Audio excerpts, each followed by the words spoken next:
Bingo, you're live. All right, so it's really interesting if you look at what's being offered with GoToMeeting. There's really no reason why people would still be using GoToMeeting with a solution like Zoom out there. Now, there are some caveats. There are some things they do better than us, but none of those has anything to do with the meeting experience. It's more registration, things like that, and we can cover that. So generally what you're going to be up against and the first thing you start when you work with somebody who's using join.me or GoToMeeting is there's actually 4 products that are out there, and I need to follow up. So I left 2 years ago. Since I had left, and part of the reason I was leaving was because there's so much uncertainty on the future. One of them was, okay, hey, we're selling GoToMeeting. So Citrix, some investors joined and said, hey, we're going to go back to our core of cloud computing and virtualized environments. GoToMeeting's a distraction. We need to get rid of it. So they shopped it around. They shopped it to Dell. They shopped it to a lot of companies that were like, hey, you're not some small startup. You're doing $400 or $500 million a year in revenue. Like, we're not going to spend billions of dollars to take on this project. And like, also, why does Citrix not want you anymore? Things like that were really causing some doubt in what they were doing. They eventually had no buyers, so they became their own company called GetGo. GetGo was short-lived. It was kind of run like a startup, but it was completely, corporate. And then they ended up being sold to LogMeIn. So LogMeIn and Citrix still kind of have a joint stake in it, or Citrix is still a little bit more of a silent partner. But the problem with being bought by LogMeIn is when I was at Citrix, we used to compete against LogMeIn every day. This is why you shouldn't use join.me. This is why you should use GoToAssist instead of LogMeIn Rescue. So now that they're all one company, you have 2 meeting platforms, GoToMeeting and LogMeIn, and you have 2 assist platforms, GoToAssist and LogMeIn Rescue. So you have an engineering team where you think, well, what are we gonna develop further? Are we gonna move people off GoToAssist and move them to LogMeIn Rescue? Are we gonna move people off GoToMeeting onto Join.me, or are we gonna move Join.me users over to GoToMeeting? Because GoToMeeting has a stronger brand name and brand awareness than Join.me, but LogMeIn Rescue is a better product than GoToAssist. But they're on the same platform, GoToMeeting, GoToAssist, and Join.me and LogMeIn are on the same platform. So it's really confusing. Product-wise, what do you do with, am I going to still be using GoToMeeting in a year? Or is my GoToMeeting is Join.me just going to be rebranded GoToMeeting, and now I'm using the Join.me product that I evaluated and didn't like? So there's a lot of stuff like that going on, and I left 2 years ago, and so a lot of that might have been a little bit more ironed out. I doubt it, but still, it's kind of confusing. So if you're working in the 1,000 and up space, they don't really have a good story there of innovation. It's more of consolidation and things like that. And in general, you're going to be people that have been using GoToMeeting for a long time. The only reason they're still using it is because they just haven't changed. So that being said, what we do better than GoToMeeting is the meeting, right? They just now upgraded to 25 video feeds in a meeting. They used to just have 6, and that was a limitation. And it was kind of dicey whenever you had 6. Just look at the GoToMeeting as a very old set of code that they keep on trying to improve, but the original engineers that made it don't work there anymore. So it's like you modifying a car in your garage. Like, you're not a mechanic, you're not the one that built it, you're just kind of making it work the way you want it to work, but that's not the way it was designed. GoToMeeting was strictly designed for screen sharing and audio. It wasn't ever intended to have video conferencing. So they're really trying to make a screen sharing product a video conferencing product. So that's where Zoom is a lot stronger. One of the other things you might hear here at Zoom is the fact that our video and our audio streams are separate. They're different engines. We're going to prioritize audio. If my video freezes, you're still going to be able to hear me. With a product like GoToMeeting, as soon as the video freezes because there's not enough bandwidth, audio goes right with it. Somebody's video freezes, audio stops. And then they don't know. They just keep talking, and then people say, hey, wait, Bennett, you were talking, then you cut out. Like, can you go back and what were you talking about? So you're going to get those type of interruptions from GoToMeeting. you cannot share streaming video in a GoToMeeting. That's never been supported. It is a beta function where you have the local file stored on your computer, and you're streaming the local file into the meeting. But if you were to call support, they basically, say, hey, that's not an officially supported feature of GoToMeeting. We don't support it. So if it's not working for you, that sucks. It's a beta product. What can you expect? So it's a very poor experience. So if you think about people, how they present nowadays, hey, I want to share with you this YouTube clip that I thought was funny, or I want to share this video on our company and our strategic mission, you're not going to be able to do that in GoToMeeting. So when you think about, the nuts and bolts, hey, can you do a screen share? And is this product reliable? Yeah. But people are kind of past that nuts and bolts connecting, and a lot more people want to connect with video and have feature, media rich presentations. And that's just not something you're going to get with the GoToMeeting suite. So that's the first thing. The second thing is their support for different environments, whether you're Mac, PC, Linux, all that stuff is always very questionable. And then their layout and their interface isn't always the same. So your mute button for a Mac might be in a different place than your mute button for PC. When I was there, we had complete, like if you think about support.zoom.us, when you went in there, it'd say, okay, what OS are you running? Because it was a different support experience because it was basically two different products. And so some features weren't on Mac, some features were on PC, and so you kind of had to guess. So if you have a mixed environment with Mac and PC, you had to basically know two different support manuals on how to support those products.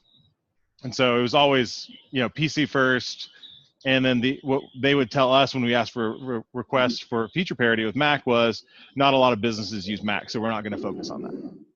So real rigid in how they were innovating. And so from the meeting standpoint, you can't share your iOS or your Android into the meeting. You can't share streaming media. You're going to have just basically a very basic experience with your meetings. Okay, so I think that's kind of your main killers on why us versus GoToMeeting on the meeting side. Downloads. It constantly downloads a bunch of files onto your computer. So if you look at how much it updates, I think I uninstalled GoToMeeting on my computer. Let me see something real quick. Okay, let me see. So there's no mobile share of any kind with GoTo, huh? No. So here is just an example of my GoToMeeting folder. And you'll see that it doesn't update the same product. It just keeps downloading different versions of the same application. So this is just since July. I went and deleted them, but you can see it keeps on adding files for me to download, and each one of these is 56 megabytes. So it just keeps on loading your computer up with software instead of just saying, hey, this now one file is now this version and deleting the old file. It just keeps adding files. So I remember when I worked there for 2 years, I had just like this fat cache of like the same product downloaded, and it was like almost a gig, and it was like just self-downloading and self-replicating, and it was really annoying, and a lot of people have a problem with that. When it comes to webinars, so GoToWebinar is actually one of those products where they have a little bit of a leg up on us as far as registrations and then post-webinar reporting and things like that. That's one of their strengths, and that's one of the reasons why they're still hanging on in that department. Is that's a really big strength of theirs. So if you have somebody who's really diehard, like a marketing department, on using GoToWebinar, you don't want to start getting into features with them outside of what the webinar experience is like. Their webinar is still going to be limited, just like the meetings. It's not going to be feature rich like Zoom, but there is a lot of pre and post webinar stuff where they really wipe the floor with us. Like they have a native PayPal integration for having payments go through. We don't have that. They integrate with a lot of people. I know we have Marketo integration, but they have just a few more because they've been around forever. And then their post-meeting reporting, things like that, they're really good at. They also have simulated live to where they can schedule a webinar. Me and JP can be talking about a training, and we scheduled this a week ago, but you're watching it like it launched today, and you think that it's live because you're a listen-only participant. Do they Whenever have, people type in questions, they get forwarded to an email. JP gets the email, he answers it. It goes live in the chat like he's there answering it live. that's pretty So tight. That's pretty tight. yeah, I didn't know about that. Do they also have the, like, where you can just rerun them like it's live like that? yeah, you can have them recurring to where Yeah. they access them like a course, and they go in and they can take tests, and then the results of those keep getting updated where people run reports from certain days. So there's a lot of really in-depth things you can do as far as like continuing education credits, certifications, uh, training people on the other side of the globe when you're training departments only here in the United States, things like that. They really key in on, and they're pretty strong on. So that's why you address GoToMeeting as a package in general, and you talk about their in-meeting presentation itself versus the pre and post. The pre and post is really where they've got a leg up. I do know that I think we announced that we're going to be doing simulated live in some of the future builds for I think meetings and webinars, but we'd have to talk to Natasha on when that's going to go live. But just know that that's kind of our first run around with it, and they've been doing it for a while. Yeah. So I'm not going to come in here and say, oh, GoToMeeting's trash and like it sucks and people should just replace it because it sucks, because that's not a winning argument against a very well-seated competitor that actually does a few things that we could do to improve our products. That being said, if we were to match their pre and post capability, there's no reason to stay with them. And it's only a matter of time because it's really easy to do those things. It's really hard to have a high quality meeting with streaming audio and video and reliability. So we've nailed the hard part that matters. They've got all the stuff it's fairly easy to engineer done. It's mainly just kind of more small feature requests. Cool. Can you touch on what the you said like the GoTo Assist and Rescue are those? I'm not familiar with those. What are those? Yeah, can you talk about the training platforms a little? Yeah, so let's go. So logical, you have GoToMeeting, GoToWebinar, GoToTraining. GoToTraining is going to be one of those products where we win a lot on, mainly because we make it really easy to break out breakout rooms and have those really good meetings switching in between. GoToTraining is really weak on supporting the breakout rooms. It's really kind of tricky. When I was there, you couldn't assign people. It just broke everybody up. So, which that doesn't make sense for if you're doing like a legal, like if you're talking to a legal company that wants to do mediation and wants one person with their lawyer in one room and the other person with their lawyer in another room, you can't do a random split on that. It has to be assigned, So things like that that we were really having problems with.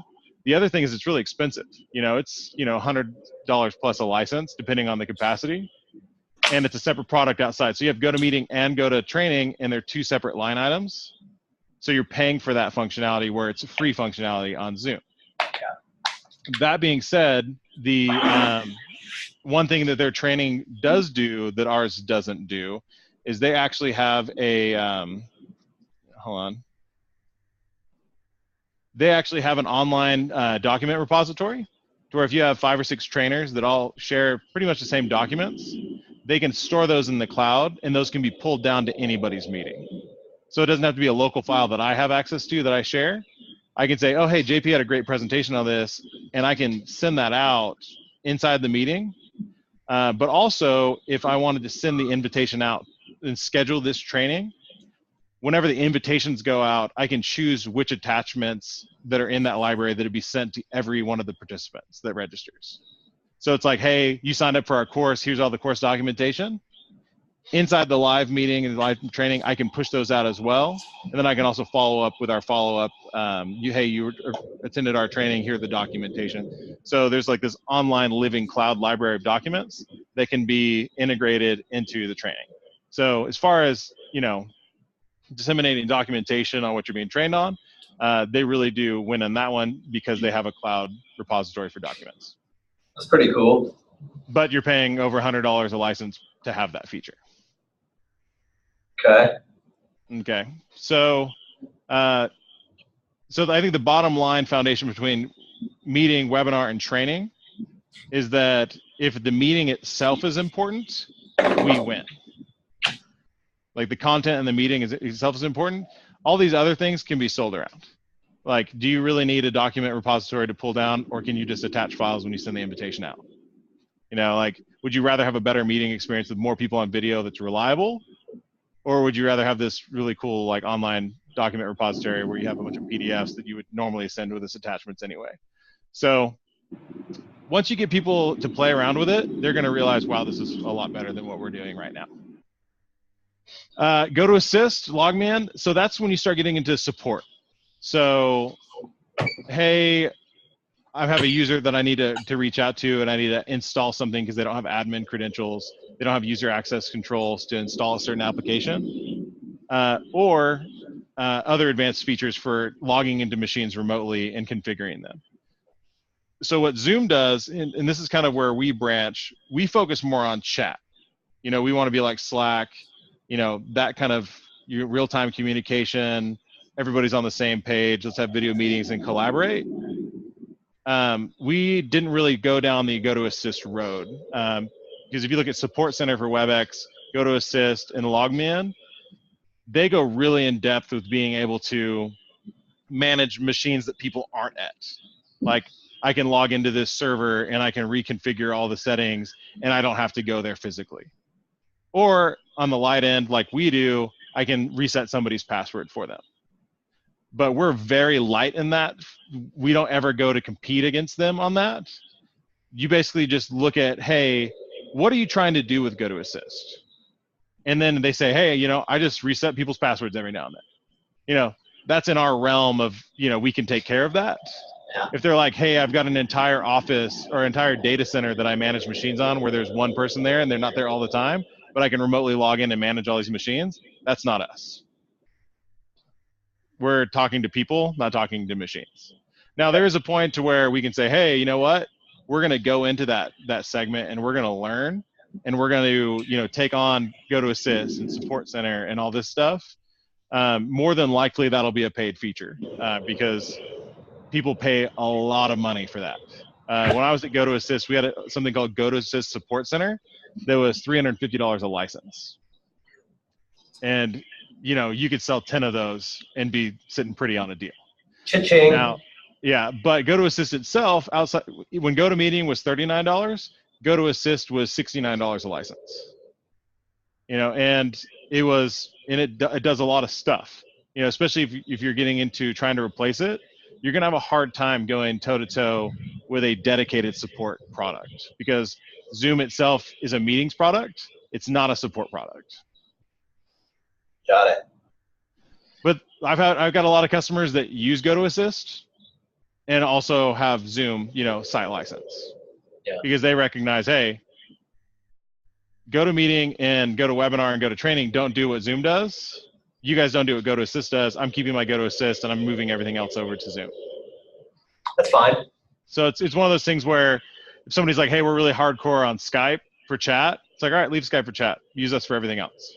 Like it's one of those things where, you know, we're probably going to save them money versus GoToMeeting to where even if they do keep GoToAssist, they'll still be under budget for what they're trying to get done.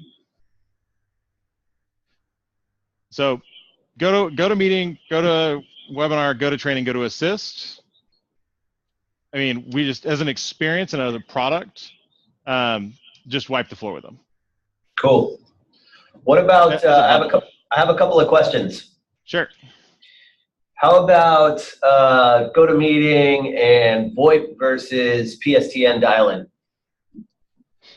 VoIP's real spotty. So whenever we were on demos, as a protocol in the sales department, we always dialed in to our meetings just because that was the most reliable way to get audio.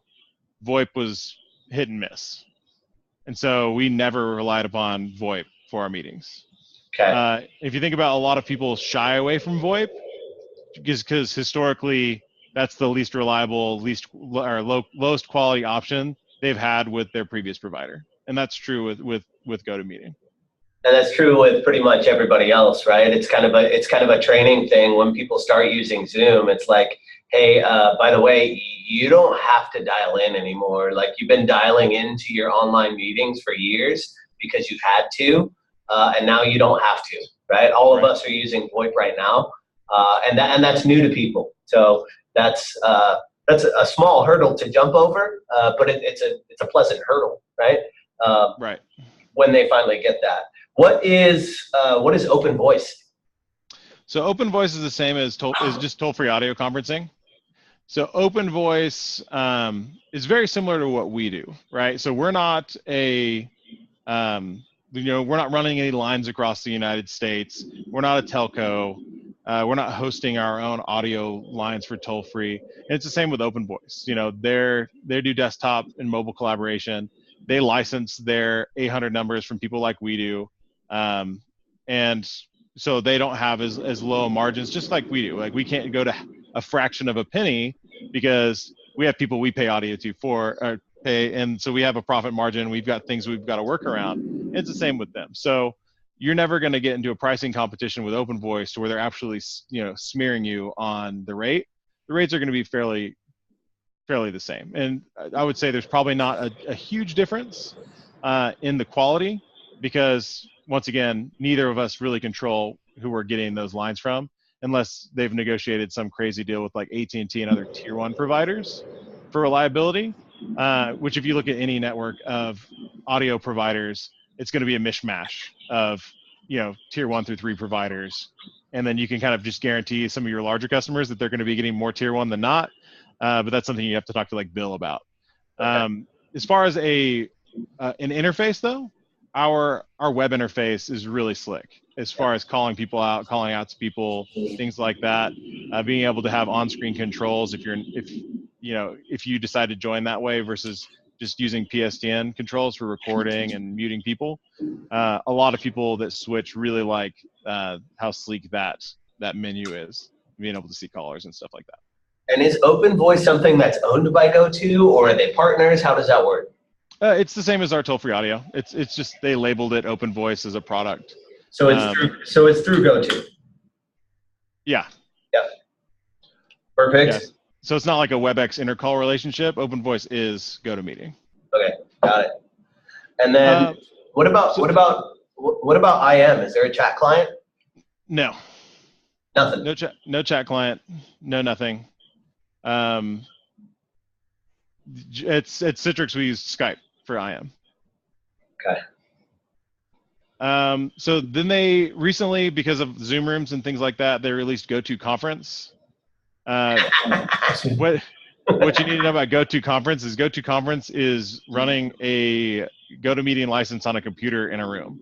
It's nowhere near what Zoom Rooms does. It's literally logging into GoToMeeting on a computer in a conference room. It's just that computer is now dedicated to that conference room. And what does it look like if I purchase a GoTo Conference bundle? It's kind of hilarious. It's like a Logitech C920, a UC500, and like I think it might even be a Chromebox. It's a little Asus. I don't know if it's a Nook or not, but incredibly basic.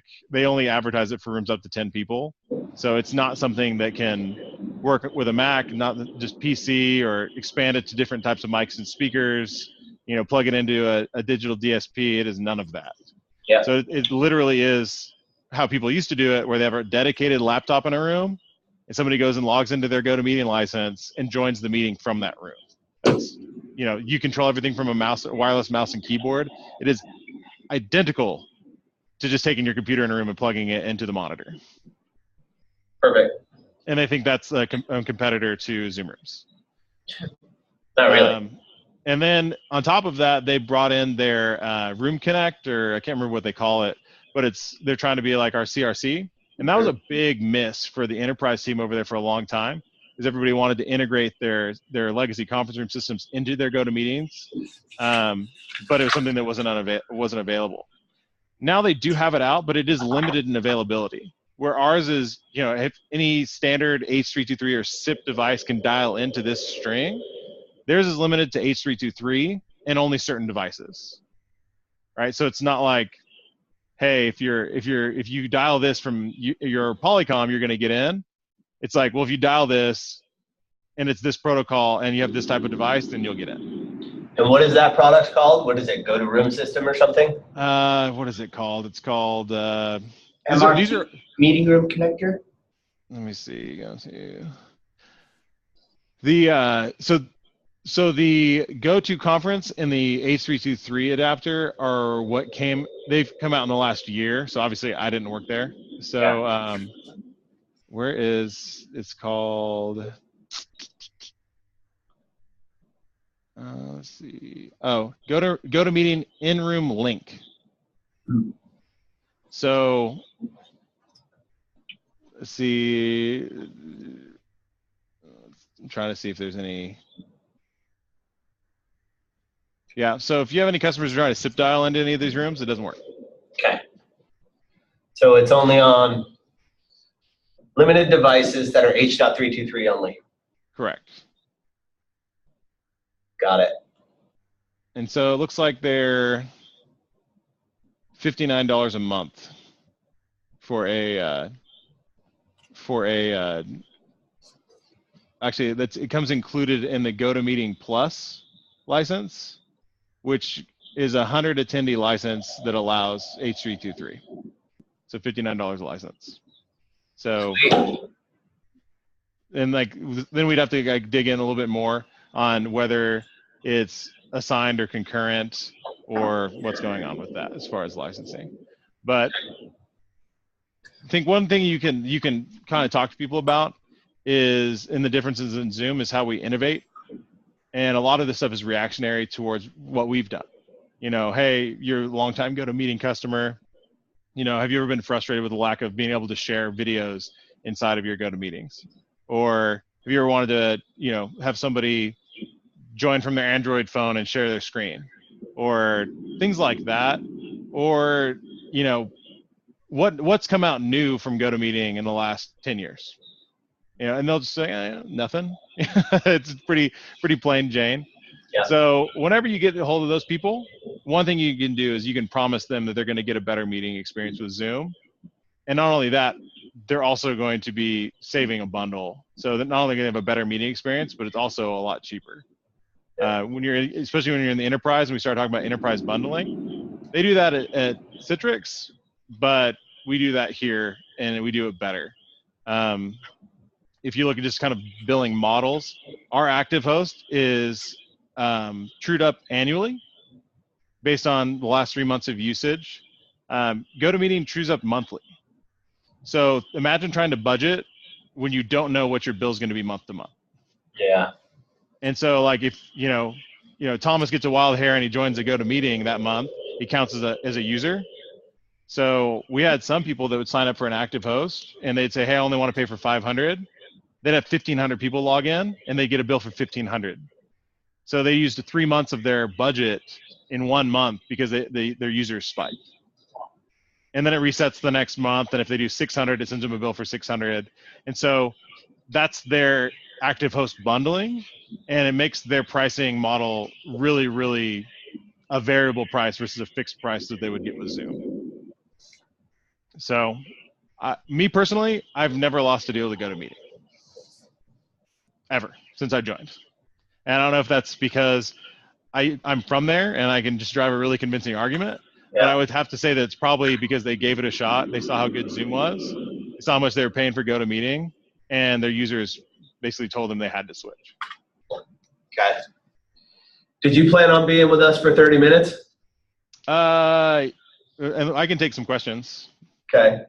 Well, I'd love to just for the sake of recapping, could you hit us with the top 3 bullet points why Zoom wins over GoTo? I would say more robust meetings. Okay. So you can unpack that with, video participants up to the number of people that you're licensed for on your meeting capacity, as well as playing YouTube clips and things like that. That would be number 1. And I think that's the most important thing. That hits 3 of their 4 products, just that alone. Yeah. Number 2, I would say ease of use. The first time, actually, my first Zoom meeting was with Greg Holmes, and I actually took it from my office at Citrix. And I clicked on the link to Zoom. And the first thing I was doing was, okay, where do I connect to audio? And I'm looking around for it. And Greg said, you're already connected. I can hear you. And I go, oh, all right. What's up, Greg? You know, like I was looking for the next step, but I was already in the meeting. Yeah. So ease of use. So people coming over, people, you know, you don't have to worry about adoption. This is a very intuitive product. People will get on it. And the third one is value. If you look at, when I joined Zoom, we were selling GoToMeeting for $39 a license. And at that time, a business license was $14.99. And so one of the things I told Greg was, you can't be better and cheaper. Mm-hmm. But we've always been better and we've always been cheaper. And you know, when I first saw Zoom, I was like, oh yeah, we always have a bunch of, you know, small time competitors that are cheaper that people say they do everything we do, but they don't. But Zoom did way more. And that budget goes a long way. So one of the slogans for Open Voice was, Open Voice was where the other 70% of people collaborate, because desktop collaboration is so expensive that you're not going to buy a license for everybody. So you have to do toll-free conferencing. That's why we have Open Voice. So they're like, oh, people know they can't afford to give everybody GoToMeeting, so we're going to have to do toll bridges. That's a little bit different here at Zoom, right? Because, you know, as it's cheaper per user, more people have it, and people use the toll-free bridges less. Whereas we generally go in and say, hey, you're spending 100,000 minutes with your audio provider. If you go full bore on Zoom, you know, I've had customers go from 500,000 minutes with Intercall to 0 on Zoom. And it was no pain at all. But everybody was able to have it. We were able to price them out to where it made sense for everybody to have it. So I would say, beyond ease of use, the value of Zoom, you know, being able to have everybody communicate better and more effectively, and on a thing that's a lot more robust than an audio conferencing bridge. So we have rich meetings, ease of use, and value. Yeah. And you know, if you hate any one of those, you're not doing your job and you're doing your company a disservice. Boom. Gentlemen, Boom. questions, comments, concerns for Mr. Nelson? All right. Well, if you guys have any other questions about GoToMeeting, or if you're prospecting into somebody and they have, you know, questions about GoToMeeting or things like that, or how we differ, feel free to reach out to me. I can help you with anything. Thank you, brother. Thank you. Appreciate it. Josh Nelson, ladies and gentlemen. Very nice. Yeah, I like it a lot.